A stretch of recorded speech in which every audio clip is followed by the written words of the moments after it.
भाई आगे तुम्हें वीडियोটা देखो। मैं 9 साल का बच्चा एआई एजेंट बना के पैसा कमा सकता हूँ, तो फिर आप लोग 18 साल तक क्यों वेट कर रहे हैं? एजुकेशन सिस्टम की क्यों वेट कर रहे हैं कि एजुकेशन सिस्टम चेंज होएगा? अपना खुद से ही आपको करना होगा। अरे बड़े ये वीडियोটা देखो। मेरी रैंक 431 है।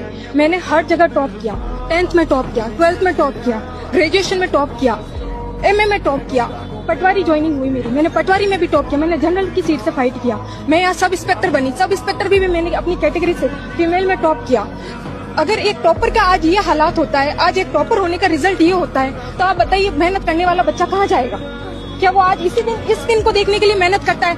वो कॉलेज में टॉप करता है, वो स्कूल में टॉप करता है, किस लिए? ताकि उसका भविष्य अच्छा हो, वो अपने माँ बाप का सपोर्ट बन सके। आज माँ बाप का सपोर्ट बनने की जगह हम तो अपने माँ बाप के लिए एक टेंशन और एक बोझ बन के रह गए। मैं जब 24 की थी, जब मैंने ये परीक्षा दी थी, आज मैं 28 की हो गई हूँ। क्या मैंने इसलिए ये परीक्षा दी कि आज 28 के होने के बाद भी मुझे वापस कंपटीशन की तैयारी करनी पड़े, मुझे वापस अपनी योग्यता को साबित करने के लिए बार बार अपना प्रूफ देना पड़े, निर्दोष होने के लिए इस तरीके से मीडिया के सामने आके अपनी प्रतिभा को बताना पड़े बोल बोल के? ভাই এখন কিছু বুঝতে পারছো তুমি?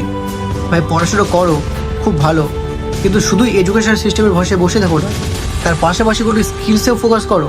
কারণ তুমি যদি জব না পাও তাহলেও যেন তোমাকে কোনো সমস্যায় না পড়তে হয়, তোমাকে তোমার ফ্যামিলির বোঝা না হতে হয়। তাই এডুকেশনের সাথে সাথে স্কিলসেও ফোকাস করো। যদি জব পেয়ে যাও তাহলে তো ভালোই, আর যদি জব না পাও তাহলে যেন তোমাকে কোনো সমস্যায় না পড়তে হয়।